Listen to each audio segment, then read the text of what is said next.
네, 민족의 대명절 추석이 이제 2주 정도 남았습니다. 평소 같으면 대목을 맞아서 전통시장이나 골목 상권에 활기가 넘쳤을 텐데요. 코로나19 여파가 상당해 보입니다. 국회가 오는 22일 본회의를 열고 4차 추경안을 처리하기로 합의했는데요.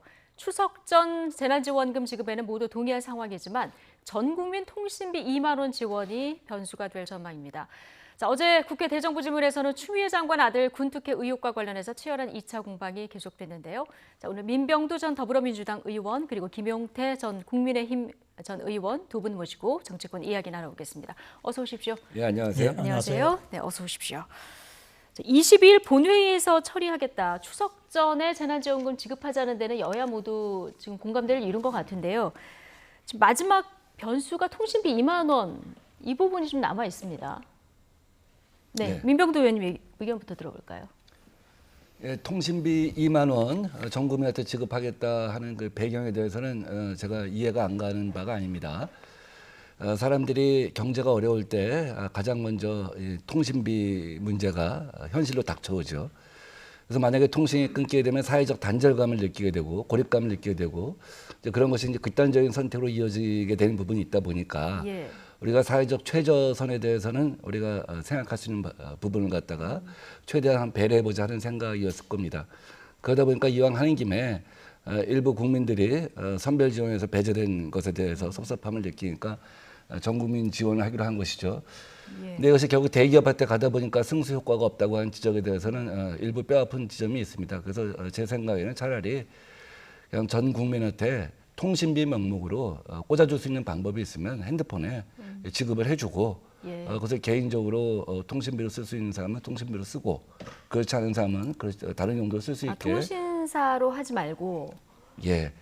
국민 각자한테 통신비 직접적으로 명목으로 각자 지급을 하자. 예, 그렇게 해서 이제 추석 끝나고 2주일 이내에 다 이제 소진할 수 있도록 그렇게 되면 뭐 추석 때 약간의 도움도 될 수 있고 또 한편에서 이제 경제에 미치는 효과도 뭐 크진 않지만 있다라는 생각이 듭니다. 예.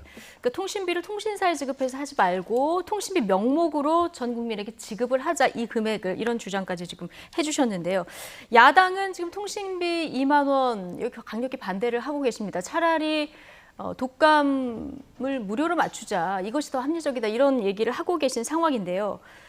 자, 여당에서 이 통신비에 더해서 무료 접종 추가로 좀 논의해 볼 수 있다. 여기까지 얘기가 나왔습니다. 김용태 의원님 어떻게 보십니까? 이번 추경이 대한민국의 돈이 남아 돌아서 하는 건 아니잖아요. 전적으로 빚내서 하는 겁니다. 그리고 재난지원금 이 원래 취지가 지금 코로나 때문에 어려운 사람들 선별해서 도와주자 그런 취지 아니겠어요? 예. 하나 더 나아가서 이 사람들에게 도와주면 무언가 나름 또 소비도 진작되면서 경기를 조금이라도 살리는 데 도움이 될 것 같다. 이래서 여야가 합의한 거 아니겠어요? 예. 근데 지금 통신비 얘기는 이 재난지원금의 취지도 전혀 살리지 못할 뿐만 아니라 효과도 매우 불투명한 이런 상황으로 흘러갈 것 같아요. 그리고 우리 민병두 전 의원님께서 이 여러 가지 생활이 어려워지면 통신비가 가장 먼저 줄게 되고 이 통신이 뭐 두절되거나 뭐 단절되면은 뭐 고립감을 느껴서 여러 가지 어려움을 이제 겪어야 될 거라고 말씀하셨잖아요. 예. 지금 대한민국 정부는 이미 기초수급자하고 차상위 계층 약 630만 명한테 통신비를 지원하고 있어요, 현재. 재난지원금이 아니라 정부 예산으로. 예. 그래서 지금 통신비로 이 코로나 취약계층을 도와준다고 하는 것은 전혀 사실관계에 부합하지 않고요. 이 국민의힘에서 독감 이제 예방 접종을 전 국민한테 하자. 저는 뭐 매우 좋은 발상이고 어떤 코로나 이 전국의 이 상황에서 매우 유의미할 거라고 생각했는데 그 질본에도 공식적으로 얘기를 했더라고요. 예. 현실적으로 가능하지 않고 그다음에 크게 효과도 없을 것 같다. 저는 뭐 전문가들께 말씀하시면은 예. 그 따라야 한다고 생각을 해요. 그러면은 이제 이 통신비를 어떻게 할 거냐만 남잖아요. 예, 거의 9천억 1조에 가까운 돈을 어디다 쓸 것인가? 아니 안 쓰면 예. 되죠. 안 쓰면 된다. 빚내서 지금 하고 있는데 다들 지금 예. 착각하는 게. 이걸 꼭 써야 되는 건 아니니까요. 당연하죠. 왜냐하면 정부가 예산을 편성해 오더라도 국회가 하는 일은 예산을 심의해서 조정하는 거잖아요. 조정할 때 가장 중요한 게 뭐겠어요? 불필요한 예산이 있고 효과가 검증되지 않거나 없다라고 판단되면은 예산을 당연히 삭감하거나 아예 예. 없애야죠. 그게 맞죠. 불필요한 예산이면 안 쓰면 된다 얘기를 하셨고요. 네. 지금 국민의힘에서 제안한 독감 예방 접종 무료 접종에 대해서는 지금 이게 백신 공급 물량도 한정이 돼 있고 이미 1,900만 명 정도는 무료로 맞을 수 있기 때문에 이게 현실적으로 좀 아닌 것 같다. 이건 정부에서도 이런 얘기를 충분히 받아들일 만하다 이런 얘기를 해주셨습니다. 자, 그런데 좀 야당에서는 급해도 꼼꼼히 따져야 된다는 입장이지만 속도가 굉장히 중요한 일 아니겠습니까? 그렇죠. 추석 전에 지급을 해야 한다면 지금 목표 시한이 22일까지는 해결을 해야 합니다. 그 여당의 말도 저는 일리가 있고 제가 이제 수정 보완하는 방안을 갖다 말씀드리지 않았습니까? 전 국민한테 직접 예. 통신비 명목으로 2만 원씩 이제 꽂아주는 방법을 제가 한번 생각해 봤는데요. 이제 반면에 야당도 뭐 어떻게 보면은 자기들 나름대로의 어떤 논리가 있을 것 같아요. 예. 이미 3차 추경을 통해서 국민 1,900만 명의 백신을 확보를 하지 않았습니까? 그리고 일반적으로 전 국민의 50% 이상만 백신을 맞으면 효과가 있다는 것이죠. 그런데 우리나라는 이미 57%를 확보했습니다. 57%를 확보했으면 이제 3천만 명이 맞을 수 있는 분량이죠. 1,100만 명이 추가로 이제 맞을 수 있는 분량입니다.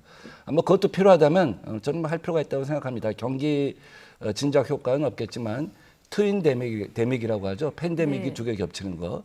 이거 갖다 쌍둥이 팬데믹을 막으려면 그것도 필요하다 하면 뭐 야당이 또 명분도 있고 그렇다고 한다면 그 추가 비용이 1,000억에서 한 2,000억도 든다고 하니까 야당이 생각하는 거, 여당이 생각하는 것 같고 지금 뭐 어떤 이념의 문제가 아니지 않습니까? 이것은 실제 실용의 문제 아니에요. 그러니까 이거 갖고 뭐 내가 옳다, 네가 옳다 끝까지 싸우는 부분이 아니라 야당 안중에서 추가로 1,100만 명 우리 추가로 접종하자고 하는 거 여당이 수용하고 야당은 또 그 통신비 명목에 어떤 수정안이 있다고 한다면 그 수용하고 그렇게 해서 국민들한테 여야가 추석 앞두고 이렇게 지리하게 싸우는 것보다는 조그만 어떤 위안이라도 줬으면 좋겠습니다. 반대로 그러면 아니요, 지금 죄송한 통신비 말씀이지만 제가 민명도 의원님 말씀 오해가 있으실 것 같아서 사실관계를 확인하고 동의하지 못하는 부분에도 말씀을 드려야 할 것 같아요.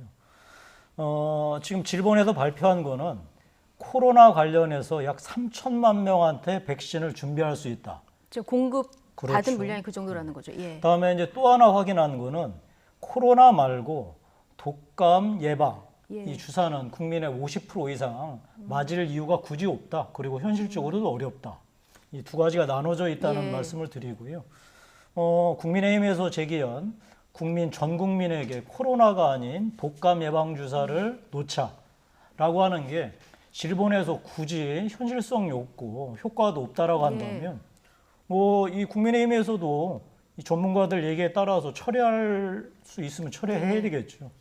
통신비 관련해서도 이게 아까 말씀드린 대로 빚내서 추경하는 것, 재난지원금의 취지와 효과 면에서 맞지 않거나 틀리면 당연히 안 해야죠. 저는 이거 뭐 여야 간에 적절하게 타협해서 돈 1,000억, 2,000억 들어가는 것도 아니고 1조 5천억씩 들어가는 돈을 그것도 빚내서 하는 추경에 억지로 끼워 넣는다는 건 말이 안 난다고 생각하고요. 자, 민병도 의원님, 통신비는 좀 뭐 이 반대 의견이 많고 좀 논란도 있고 지금 무료 독감 그 접종 같은 경우는 현실성이 없기 때문에 아예 그냥 이 예산을 삭감하자 이런 주장해 주셨거든요. 이 제안은 어떻게 보십니까? 뭐 이제 김영태 의원님도 정치를 갖다 오래 해보신 분 아니겠습니까? 그러니까 우리가 이제 정치 밖에서 볼 때는 김영태 의원님처럼 얘기할 수도 있다고 봅니다. 근데 현실 정치라고 하는 거는 사실은 뭐 서로의 안을 갖다 수정하고 보완하고 타협해서 진행을 하는 것이죠. 100% 진리가 없고 또 100% 정의 부정의의 문제가 아니죠. 밖에서 볼 때는 답답할지 모르지만 또 정당이라고 하는 것이 갖고 있는 어떤 그 논리라고 하는 것도 있고 명분이라고 하는 것도 있고 그래서 현실 가능한 선을 갖다 제가 말씀드린 겁니다. 알겠습니다. 이미 논의가 됐기 때문에 현실 가능한 선을 말씀해 주신 거다. 어쨌든 국회에서 지금 추경 심사 열심히 하고 있고요. 이 추경 심사와 함께 국회에서 대정부 질문이 지금 한창인데요. 어제 통일외교 안보 분야 대정부 질문 역시 추미애 법무부 장관 아들 군 특혜 의혹 관련한 여야 공방이 줄을 이뤘습니다. 이런 가운데 답변자로 나섰던 정경두 국방부 장관이 진땀을 빼기도 했는데요. 영상으로 먼저 보고 오시겠습니다.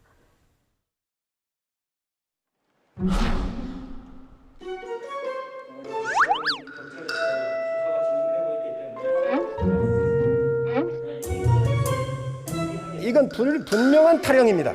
행정상에 오류들이 있습니다. 지금 몇 번 말씀드렸는데 아니, 사오정처럼 지금 답변을 계속하고 계시잖아요. 아니 제가 말씀드리는 것은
예. 자, 민원실 통화 기록이 폐기된 줄 알았는데 검찰이 어제 국방부 압수수색을 했는데 이 군 중앙 서버에 녹취 파일이 남아 있다는 겁니다. 자, 그렇게 되면 이제 누가 언제 무슨 이야기를 했는지 이거 보면 금방 뭐 밝혀지는 거 아니겠습니까?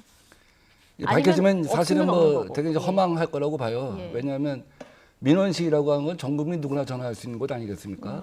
정말 청탁을 하고 압박을 하려고 했으면 장관 부속실로 했겠죠.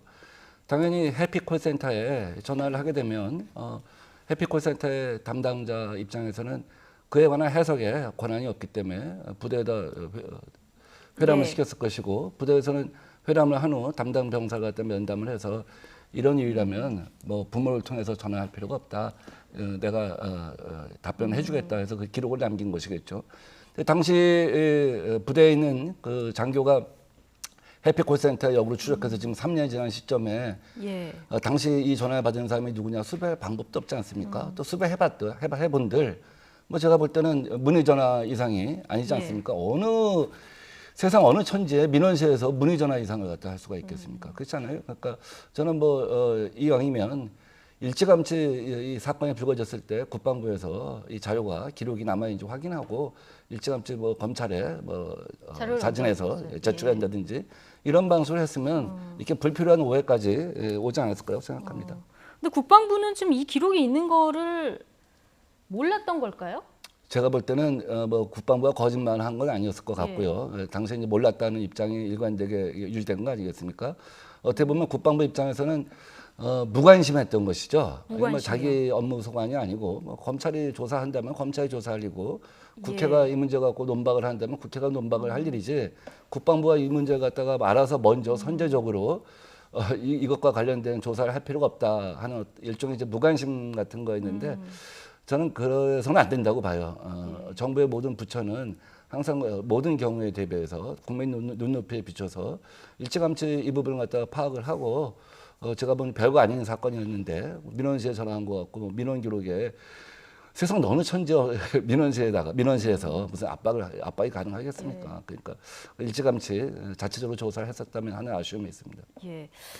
자, 군에 이런 뭐 기록이 없고 무관심한 부분 얘기해 주셨는데 이 기각 문제는 좀 나중에 별도로 따져봐야 될 것 같고 어쨌든 지금 말씀은 청탁을 하려고 하면은 민원실이 아니면 다른 경로를 통해서 했어야 되는 거 아니냐. 이 민원실이라는 곳이 누구한테나 열려 있는 곳인데 뭐 이게 청탁으로 볼 수 있냐 이런 주장이시거든요. 이런 특징 감안해도 지금 여기서 누가 전화했냐 이 부분은 중요한 겁니까?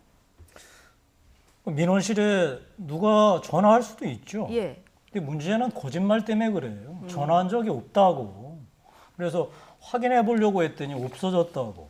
예. 그런데 없어져서 이거 확인 못 하겠구나. 다들 낙담해하고 있거나 아니면 허탈해하고 있는 상황 속에서 있었다는 거 아니겠어요? 예. 저는 이걸 군이 파악하지 못했다면 무능이고 파악했는데도 얘기하지 않았다면 무언가 국민에 대한 기만을 위해서 한 게 아닌가 싶어요. 예. 그러니까 사실 이 사태가 그 민원실에 전화를 했냐 안 했냐에서 출발한 게 아니잖아요. 복귀해야 되는데 복귀하지 않았다는 거 아니겠어요. 자, 여기에서 우리들이 지금 다들 까맣게 잊고 있는 게 하나 있어요. 25일 날 그 추 장관 아들이 그 전화를 받았다는 거 아니에요? 당직 사병한테. 일요일이죠, 이날이. 그렇죠. 예. 그런데 아들은 당직 사병한테 전화 받은 적이 없다라고 지금 주장하고 있잖아요. 네. 여기가 처음이자 마지막인 것 같아요. 이 너무나 명백한 사실. 예. 이 당직 사병이 그 추장관 아들한테 전화했나 안 했나 이걸 확인하지 못하는 검찰이나 군이 과연 이 사실 의지의 규명에 예. 의지가 있다고 얘기할 수 있겠어요? 예. 그러니까 자. 사실 거기에서 출발해가지고 그러니까 부대 복귀하지 않은 것부터 출발해서 알고 봤더니 그 전에 휴가들도 문제가 있구나 이렇게 이제 터져 나왔잖아요. 그러다 보니까 어떤 얘기까지 나왔느냐? 그러니까 추 장관 아들이 특혜를 받은 건지 아니면은 그러니까 추 장관 아들하고 비슷한 어떤 그 어려움이 있을 때 군대가 그 사람들을 차별했는지 이런 얘기까지 나오잖아요.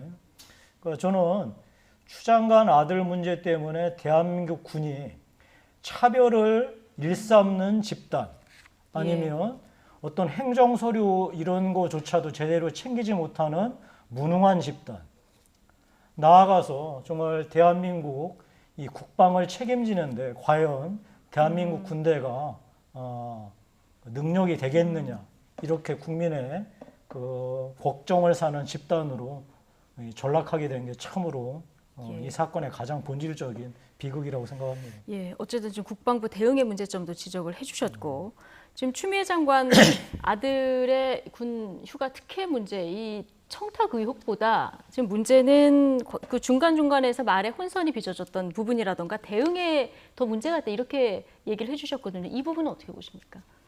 그러니까 기억의 차이가 있는 것에서 아마 연유된 거라고 봐요. 그러니까 지금 당직 사병은 자기가 25일 날 전화를 받아 받았다고 하는 것인데 어제 오늘 같은 카투사 부대에 근무했던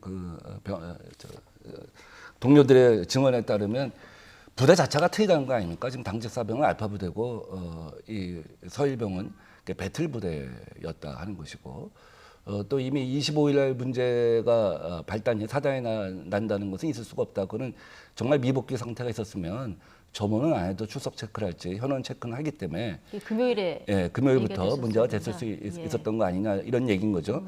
결과적으로 이제 서일병도 그런 주장을 하는 것이고요. 그런 주장을 갖다 이제 자기 기억에 또 논리에 일관성을 유지하고 있는 것이죠. 그런 점에서는 어떻게 보면 말 바꾸기라고 저는 생각이 되지는 않는 지점이 있습니다. 다만 지금 결과적으로는 이 사건이 뭐 지난 8개월 동안 대한민국 전체가 갖다 흔들었지만 끝내 이렇게 결론을 보면은 결국 뭐 실정법상 위반되는 사유가 거의 없지 않습니까? 뭐 강요죄랄지 공무집행 방해죄랄지 직권남용죄랄지 그 어느 것도 해당되지 않는 것이고 설령 이제 만에 하나 부정청탁금지법 위반이라고 할지라도 그것이 문의와 또 압박, 청탁의 경계선이 애매하고 또 실제로 보좌관이 한 것과 또 장관이 추미애 당시 민주당 대표가 지시를 한 것, 이 연관성 자체가 이제 밝혀지지 않는 상상인 거 아니겠습니까? 그래서 일반적으로 저는 뭐 정서적인 문제는 분명히 남아 있다고 봐요. 이제 법률적인 문제에 대해서는 사실은 뭐 더 이상 규명해 들어갈 것이 없고 검찰 조사 결과가 나온다고 할지라도 실제로 어떤 추미애 장관한테 법적 책임을 물을 것이 이제 없다 보니까 결국 야당 입장에서는 정서적인 문제로 이제 파고 들어가는 어떤 그것만이 남아 있는 것인데. 또 한편에서는 그것이 뭐 야당의 어떤 전술이라고 할 수 있겠지만 민주당 입장에서도 국민 정서라고 하는 것을 갖다가 고려하지 않을 수 없다는 생각은 듭니다. 그래서 1차적으로 두 가지 구분해서 제가 볼 때는 대정부 질의 전에 추미애 장관이 유감 표명을 한 것이고 또 그렇다고 한다면 어제 오늘 대정부 질문을 하는 과정에서 민주당 의원들이 국민 정서라고 하는 점을 갖다 헤아려서 좀 더 이렇게 부드럽게 낮은 자세로 임했으면 하는 바람입니다. 법률적 문제와는 별개로 정서적 문제를 좀 고려할 필요는 있다. 아니요, 천만의 말씀입니다. 다시 한번 제가 오늘 뭐 말씀 중간에 자꾸만 끊어도 죄송한데요. 아까 이제 이 일이 지금 커지고 뭐 워낙 그 쟁점들이 많으니까 헷갈려들 하시는데 아까 제가 말씀드렸잖아요. 25일 날 당직 사병이 전화를 받은 게 아니라 당직 사병이 추미애 장관 아들한테 전화를 했다니까요. 근데 추미애 장관 아들은 전화를 받지 않았다고 얘기하잖아요. 이 너무나 명명백백한 사실관계를 왜 밝히지 못하죠? 도대체 8개월 동안 검찰 뭐 한 거예요? 아니 어제 뭐 통신 기록도 다 확보를 해서 지금 수사 중이니까 이거는 그러니까 보면 되지 않을까요? 이거를 문제가 불거진 게 보름 전이나 한 달 전이 아니잖아요. 너무 8개월 늦었다. 전이잖아요. 그리고 서일병이 문제 제기했던 게 당직사병이 그 후에 벌어졌던 숱한 많은 의혹들을 제기한 게 아니라 바로 이 명백한 사실관계를 처음에 8개월 전에 문제 제기를 했던 거예요. 이거에 대해서 지금 추미애 장관 아들은 자기는 전화 받은 적 없다. 딱 지금 잡아떼고 얘기를 그렇게 사실관계를 틀리고 당직사병이 거짓말쟁이다라고 이제 몰아가니까 이 문제를 해결하는 게 가장 중요하다고 생각하고요. 예. 사실 이 문제에서 출발해서 그 전에 이제 휴가들이 정말 제대로 정상적으로 처리됐는지 안 됐는지 의혹이 나오니까 밝혀야죠. 당연히 이거는 추미애 장관 아들 문제가 아니라 대한민국 군의 체계의 가장 핵심이기 때문에 이걸 밝혀야 한다는 것이고, 다음에 그 부대 배치나 이거에 대해서도 문제가 나왔잖아요. 이건 이 부대 배치 문제는 단순하게 국민의 정서 문제가 아니라 명백한 실정법적 위반 사안이 되는지 안 되는지를 예. 밝혀야 할 문제예요. 이걸 대충 뭐 사과로 넘어가거나 국민 정서상 예. 이 정치적으로 잘 대응하면 된다라고 하는 선은 넘어도 한참 넘은 것 같습니다. 예. 그래서 뭐 제가 짧게만 네. 말씀을 드리면 이 문제와 관련해서 아마 이 프로그램에서도 아마 3주 동안 똑같은 얘기를 했을 것 같아요. 사실관계 갖고 똑같이 반복을 했을 거고, 그래서 제가 뭐 사실관계를 일일이 반복하지는 않겠습니다. 보다 중요한 거는 결국 이제 법적인 문제가 있느냐 없느냐 한 부분에 있어서는 대부분 사실 뭐 지금 야당도 더 이상 새로운 공세를 갖다 할 수 없을 정도로 똑같은 질문을 반복할 정도로 과정이 흘러간 것을 보면 대략 이 쟁점에 대해서는 이제 국민들이 판단할 수 있는 지점이 돼 있다. 그래서 검찰이 어쨌든 추석 전에 수사 결과 빨리 발표했으면 좋겠다는 생각이고요. 그러나 국민들 정서상 어쨌든 상처가 남는 부분이 있다고 한다면 그것은 어루만져하는 것이 정치권의 책임이니까 온당해야 한다 하는 취지입니다. 예. 어쨌든 뭐 두 분 주장 종합해봐도 검찰 수사가 빨리 진행이 되고 여기서 뭐 진실규명이 좀 돼야 되는 부분이 있는데, 핵심은 지금 규정상 위반 사항이 있었느냐 없었느냐, 특혜가 있었느냐 없었느냐 이 부분인데요. 여당은 문제가 없다는 입장이고 야당은 명백한 차별이다 이런 주장입니다. 자, 퇴임이 얼마 남지 않은 정경두 국방부 장관의 답변까지 함께 듣고 오시겠습니다. 서 씨가 통역병이 선발되었거나 통역병 선발에 위법한 절차가 진행이 되었습니까? 우리 군은 투명하고 공정하고 합리적으로 모든 것들을 하기 때문에 그런 것들이 결코 통하지 않는 그런 시스템을 구축하고 있다고 말씀드리겠습니다. 네, 그렇습니다. 지금까지 확인한 사실에 따르면 불법이 발견되는커녕 누구나 접근이 가능한 민원실 절차를 문의하였고, 통역병 선발 규정은 추첨에 따라서 진행하는 등 우리 군의 건강함을 확인할 수 있었습니다. 이 친구는 서일병 그 부상보다 더 큰 십자인대 파열로 병가 나갔다가 연장하려고 하니까 전화는 안 된다. 군대 들어와라 한 거예요. 명백한 차별이죠. 서일병은 전화로 해주고 이 친구는 전화로 안 된 겁니다. 만일에 그럼 차별 아닙니까? 불이익 아닙니까 이게? 만일에 그런 사례가 있었다라고 가정을 한다면은 저는 그때 그 지휘관이 좀 더 세심하게 배려를 했어야 될 부분이라고 생각합니다. 지휘관 책임으로 돌리네요. 지휘관 책임으로 돌리는 것이 아니라 서일병은 4일 치료받고 19일 병가를 받았습니다. 그런데 이분은 3일 치료 서류밖에 없어서 2주 병가 중에 10일은 병가를 못 받고 자기 영가에서 차감됐습니다. 그 친구처럼 해야 되는 것이 맞는 절차라고 저는 알고 있습니다. 네. 안규백 하태경 의원 질의 그리고 정경두 장관의 답변까지 듣고 오셨는데, 먼저 하나씩 좀 보면 지금 안규백 의원 문의도 민원실로 했고 통역병 선발도 이게 추첨으로 했기 때문에 지금 우리 군이 굉장히 건강하다 이걸 확인한 거다 이런 얘기를 했습니다. 어떻게 들으셨습니까? 그리고 추미애 장관은 자기 아들이 역차별 받았다고 얘기도 했죠. 예. 정말 국민을 뭘로 보고들 이러세요. 원래 영어 실력이 출중한 능력이 있는 사람을 능력 검사해서 뽑는 게 맞죠. 근데 자꾸만 추미애 아들 측에서 청탁을 넣으니까 어쩔 수 없이 그냥 무차별로 뽑는 제비 뽑기 했다는 거 아니에요. 그건 추미애 장관 아들이 역차별을 받은 게 아니라 정말 능력이 있는데 누군가의 잘못된 청탁 때문에 제비 뽑기 해가지고 능력 있는 사람이 못 뽑힌 그 사병이 차별을 받은 거지 말이 되는 소리예요. 그리고 청탁 때문에 결과적으로 이 제비뽑기한 거, 그거는 군이 그 불가피하게 대응한 거, 그거는 잘했어요. 그런데 그 전 단계를 봐야죠. 그런 청탁이 그 일어나서 이렇게까지 군대가 휘둘려서 어쩔 수 없이 제비뽑기했다는 사실 그 자체가 중요한 거 아니겠어요? 저는 그 사실 아까 제가 이게 단순하게 국민 정서상 문제가 아니고 분명하게 김영란법상 이 청탁 금지 법에 명시된 게 부대 배치를 항목이 정확하게 들어있거든요. 그 통역병 선발이라는 건 부대 배치라는 김영란법 이 규정상 예. 그 청탁 금지 위반에 반드시 들어가거든요. 그러니까 그거를 검찰에 밝혀야 되지 않겠어요. 자, 그런데 청탁을 받았다는 사람은 있었어요. 이미 벌써 얘기를 했잖아요. 검찰이 수사하면 되죠. 그러니까 당신이 지금 청탁 받았다고 얘기해서 온 세상이 이렇게 난리가 났으니 누구한테 청탁 받았는지 정확하게 밝히라. 그러면은 본인이 만약에 그거를 밝히지 못한다면 허위 사실을 유포한 거 아니겠어요?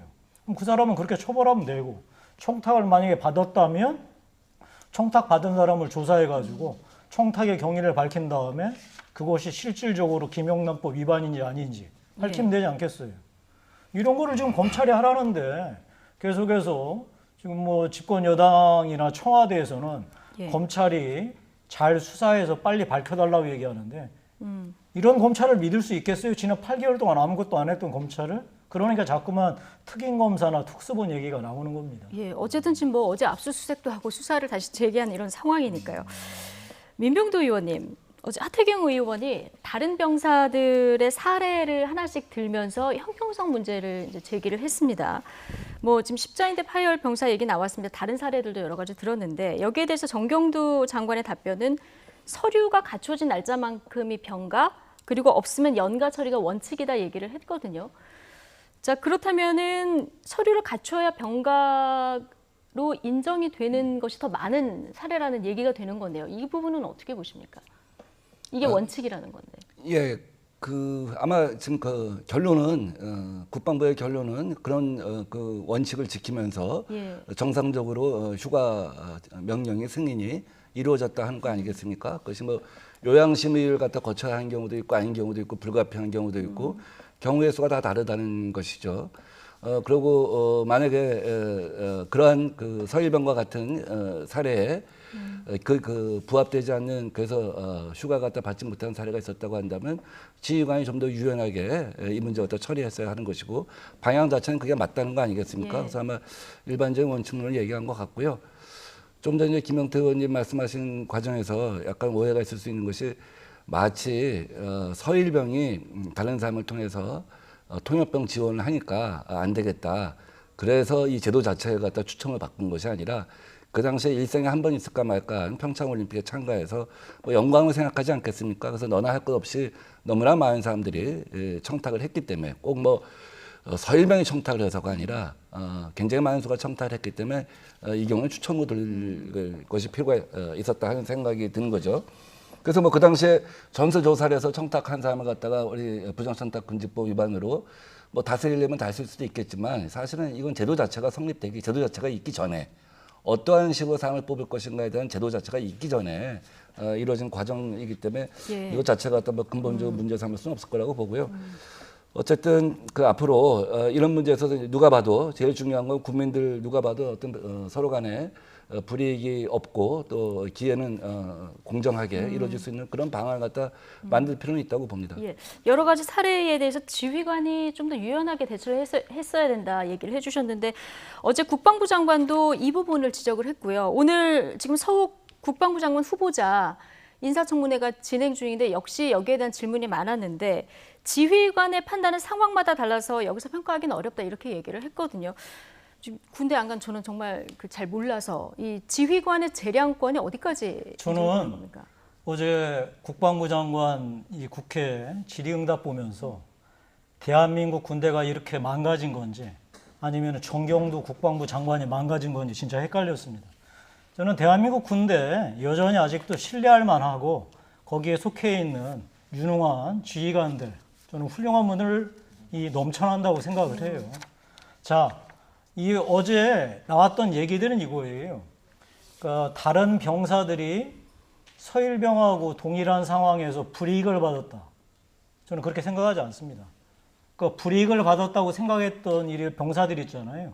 규정대로 한 거예요. 예. 4일 치료받으면 4일 병가 맞는 게 맞고요.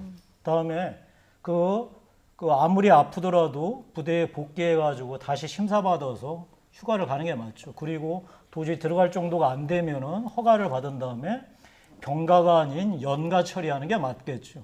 그게 규정이에요. 그런데 추미애 장관 아들은 규정대로 안 하고 특혜를 받았다는 거죠. 그러니까 다른 병사들이 불이익을 받았다는 게 아니라. 그런데 어제 이 정경도 국방부 장관의 발언은 어떻게 된 거냐면 갑자기 군이 규정도 제대로 지키지 않은 정말 망가진 집단이 돼버리고 지휘관들은 인간적인 배려심조차 없는 악덕 지휘관이 돼버린 거고 대한민국 군대는 시스템이 엉망인 군대가 돼버린 거예요. 저는 근데 대한민국 군대 그렇지 않다고 생각합니다.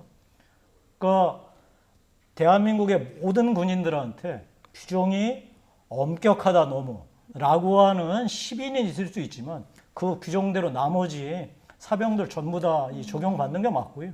추미애 장관 아들만 특혜를 받은 것이다. 따라서 이 특혜가 용인할 수 있는 것인지 용인할 수 없는 것인지 용인할 수 없다면 그것이 정말 사법적 처리의 대상이 되는 것인지 그것도 사법 처리의 대상이 단순하게 그냥 그런 것을 처리한 군인 말고 청탁을 하거나 이것을 무리한 부탁을 해가지고 군대 어떤 체계를 무너뜨린 사람한테까지 가야 되는지 바로 이런 걸 검찰이 하라는 겁니다. 8개월 동안 놀지 말고. 일단 뭐 일률적으로 처리가 안 된 건 맞지만 또 군 규정을 보면은 여러 가지 규정으로 해석될 수 있는 부분이 있기 때문에 이게 용인할 수 있는 부분인지 아닌지 지금 말씀하신 대로 그 부분이 이제 앞으로 핵심 관건일 텐데요. 자, 민주당 지도부에서는 어떤 반응들이 나오는지 좀 보겠습니다. 자, 이낙연 대표의 사실관계 확인이 먼저다 이런 입장이 나왔었는데 어제 김태년 원내대표는 휴가 연장은 메일이나 카톡으로도 신청이 가능하다 이런 얘기를 했습니다. 당장 야당에서는 군복무가 캠핑이냐 이런 반발의 목소리가 나왔는데요. 듣고 오시겠습니다. 휴가 중에 부득이한 사유가 있는 경우에 전화나 메일이나 카톡 등을 통해서 신청이 가능하다고 합니다.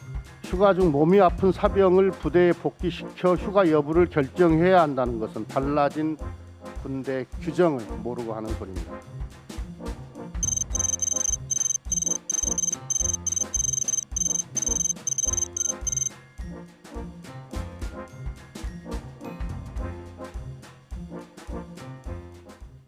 예. 지금 뭐 군부대나 청와대 국민청원 게시판에 아들의 휴가를 전화로 연장하겠다 뭐 이런 얘기들이 올라오곤 있다고 하는데 지금 국군 육군 병영 생활 규정 휴가 규정을 봤더니 또 전화를 통해서 연장할 수 있는 규정이 있긴 한데 이거 좀 해석의 문제가 남는 것 같습니다. 천재지변, 교통두절, 그밖에 부득이한 사유로 인해서 기간 내 귀대하지 못하면 가능한 수단을 이용해서 연락해서 허가권자로부터 귀대에 필요한 기간을 허가받아야 한다. 이런 규정이 있거든요. 어떻게 봐야 됩니까? 아마 김태년 원내대표가 지금 얘기한 거 카톡이나 메일로 휴가를 갖다 승인받을 수 있다고 한 건 아마 최근에 어떤 그 병영 문화를 갖다 얘기한 것 같아요. 근데 최근에 병영 문화도 대한민국 군대 갔다 온 사람이 다 경험이 다르고 딱 그때마다 기준이 달라서 서로 얘기할 수 일관되게 일률적으로 얘기할 수는 없습니다만 아마 3, 4년 전부터 자식 가진 부모들은 되게 경험하는 것일 텐데요. 그 자대 배치되면 그 부대 중대장이 부모들하고 바로 그 단톡방을 만듭니다. 밴드도 만들죠. 그래서 뭐 자식들이 이제 일일이 전화할 수 없지만 최근에 와서는 물론 이제 통화도 할 수 있게 평일날도 할 수 있게 되어 있습니다. 그러나 일일이 통화할 수 없으니까 이제 걱정이 되니까 그 중대장이 이제 부대 훈련이 끝나면 사진 이제 게시해서 올려보내주고 다들 건강하게 잘 있다. 이제 사진 보면 이제 확인해 줄 수 있다. 이런 정도까지 이제 병영 문화가 변화가 된 것이죠. 이제 그런 과정에서 뭐 부모들이 혹시 우리 아들이 좀 얼굴이 불편해 보이는데 괜찮습니까? 혹은 뭐 이번에 우리 시부모님이 팔순인데 혹은 몸이 아프신데 잠깐 왔다 갈 수 있는지요? 뭐 이런 문의를 하겠죠. 그러면 이제 아마 뭐 전화 유선을 통해서 그건 가능할 수도 있을 것 같습니다. 알아보겠습니다. 그렇지만 최종적인 건 아마 서류로 할 것 같습니다. 막 거두절미하고 이제 그 일부 발언만 뜯어서 보면 마치 무슨 대한민국의 캠핑장이냐 하는 식 어떤 비판이 있을 수 있겠지만 변화한 어떤 군대 병영 문화 같은 얘기한 것이라고 보고요. 일단은 뭐 결론적으로 다시 반복되는 얘기지만 이제 부득이한 사유라고 하는 것 이걸 원용을 했겠죠. 그 원용을 해갖고 서일병 같은 경우는 어쨌거나 수술을 했고 다시 또 병원에서 필요한 조치를 갖다가 취해야 할 필요가 있다고 생각했기 때문에 휴가를 연장해 준 거 아니겠습니까? 그리고 그 다음에 사일은 연가에 쓴 것이고. 그래서 이 과정에서 결국 이제 불법이 확인이 안 된 것이고 청탁이 확인이 안 됐다 하는 뭐 그런 사실 자체는 이제 고정불변으로 보입니다. 예. 자, 이 부득이한 사유에 이게 들어가느냐 아니냐 이거 하나 하고 지금 말씀하신 대로 최근 군대 문화 뭐 휴대폰도 소지할 수 있기 때문에 달라진 군대 문화 반영으로 카톡도 다 기록으로 볼 수 있다. 이런 주장에 대해서는 어떻게 보십니까?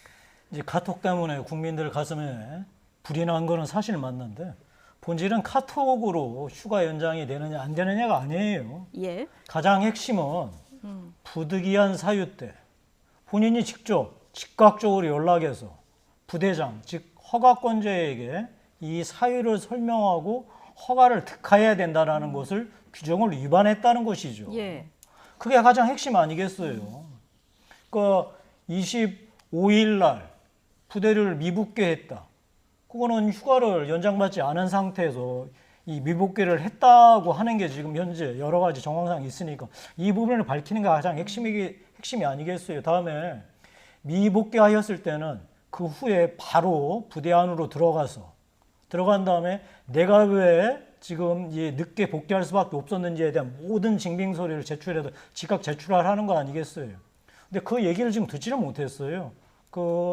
이 추미애 장관 아들이 사후에 연가 쓰고 복귀한 연후에 과연 원래 병가 2번 썼던 거 이외에 다시 연가를 다시 한번 써야만 하는 이런 사유를 징빙 서류를 갖춰서 냈다라는 얘기를 듣지를 못했어요. 예. 뭐 군대 지금 군에서 얘기하는 거는 그 행정 절차나 서류들이 미비하다라고 얘기하잖아요. 저는 참 이것이 이게 정말 일반적인 상황인지 저는 여전히 아직도 믿을 수가 없어요. 대한민국 군대의 규정이 이렇게 허술하게 적용되지 않을 거라고 믿고 규정이 오히려 가혹하게 적용돼서 무언가 사람들이 차별받는 게 아니라는 느낌을 갖는 거지. 이 서일병 추미애 장관 아들처럼 특혜를 받아서 정말 군 전체가 이렇게 곤혹스러운 지경에 빠지는 게 일반적인 상황이다. 저는 그렇게 생각하지 않습니다. 예. 그러니까 짧게 하면 연가와 연차, 일반적 연차 휴가라고 하죠. 직장인들은 연가를 쓰는데 무슨 사유를 갖다 제출해야 됩니까? 그렇잖아요. 병가 연장에 대해서는 사유를 제출해야 2차에서 되지만 개인 휴가로 넘어갈 때 말씀하시는 그렇죠. 거죠? 예. 알겠습니다. 이거 증빙 서류가 추후에라도 또 남아 있는지 없는지 이것도 검찰 수사에서 지금 자료를 확보했다고 하니까 좀 보면 될 것 같고요. 권익위 판단 관련해서 좀 질문을 드려보겠습니다.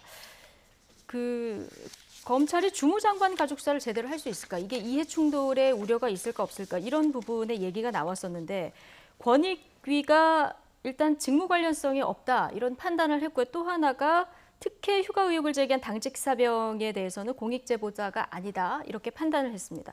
어떻게 보십니까? 참 어제 판단 다르고 오늘 판단 다른 권익위를 과연 국민들이 인정할 수 있을까요? 조국 장관 때는 배우자 문제이기 때문에 즉 아내 문제이기 때문에 직무 관련성이 있다라고 판단했잖아요. 검찰 수사를 받을 때. 예. 근데 이거는 지금 아들 문제잖아요. 아니 사실 아내하고 아들하고 누가 더 가까운지는 좀 헷갈리기는 하는데요. 저는 권익위가 이렇게 정말 이 상식적으로 도저히 납득하기 어려운 판단을 내리는 게 과연 국가기관으로서 그것도 국민의 권익과 부정부패를 막겠다고 하는 소위 자기들 존립, 근거를 훼손하는 일이 아닌가 싶고요. 예. 권익위 입장에서는 이런 판단 하나 제때 제대로 못 내리는 거 정말 스스로 되돌아보길 바랍니다. 예. 조국 법무부 장관 그 수사 때하고 지금하고 그 차이점은 어떤 겁니까? 권익위 판단은 다른데요? 예, 그 당시에는 이제 그 이해 충돌 소지가 있다. 이해 충돌 소지가 있으면은 전체적으로 업무에서 배제하든지 혹은 시간적으로 혹은 기능적으로 업무에서 배제해야 한다는 결론으로 자연스럽게 이어지는 것이죠. 예. 그 당시는 검찰 측에다가 질의를 갖다 하지 않았다는 겁니다. 조국 장관이 자신의 수사와 관련해서 지휘를 한다든지 보고를 받는다든지 하는 것에 대해서 문의를 하지 않았고 일반론적으로 결론을 냈다는 것이고요. 이번에는 검찰에 확인한 결과 추미애 장관이 자신의 사건과 관련해서 보고받을 수 있는 위치도 아니고 또 보고를 갖다 받지도 않았다. 그렇기 때문에 직무 관련성이 없다. 이제 이런 결론을 갖다 내린 것이죠. 뭐 제 생각에는 조금 성급하게 결론을 낸 것이 아닌가 하는 생각이 들어요. 어차피 추석 전에는 수사 결과가 날 텐데 또 그런 입장을 갖다 수사 결과가 나오지 않아서 발표한다고 할지라도 국정감사 때 했더라고 한다면 하는 생각이 좀 들고요.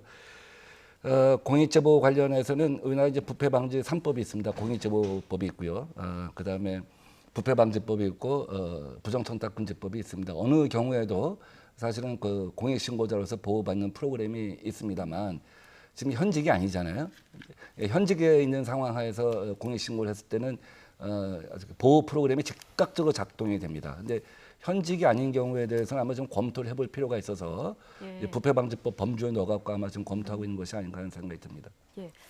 야권에서는 계속해서 추미애 장관 사퇴를 요구하고 있습니다. 오늘 여론조사 하나가 나왔는데요. 추미애 법무부 장관의 사퇴에 동의한다가 49%, 비동의한다가 45.8%입니다. 동의한다가 좀 높긴 한데 비등비등합니다. 그러니까 이 문제를 특혜냐 아니냐 여기에 대해서 바라보는 국민들 시각도 이렇게 확연히 갈린다는 거거든요. 그러니까 국민들께서야 그러니까 의견이 갈릴 수도 있고 다음에 여론조사에 따라서 국가기관이 어떤 판단을 반드시 해야 한다는 법은 없겠죠. 예. 문제는 지금 검찰이 8개월 동안 수사를 안 했다는 거예요. 아무것도. 그게 가장 핵심 아니겠어요.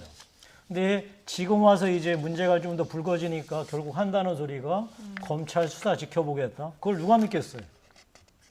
저는 따라서 지금 이 문제는 추미애 장관이 깨끗하게 자리에서 물러난 다음에 정말 자기 아들이 그 죄가 하나도 없고 잘못한 게 없다라고 하면은 떳떳하게 밝히면 될 일 아니겠어요? 저는 그게 본인뿐만이 아니라 금쪽 같은 자기 아들을 위해서도 저는 좋은 일이라고 생각합니다. 민병도 전 의원님 얘기 마지막으로 듣겠습니다. 예.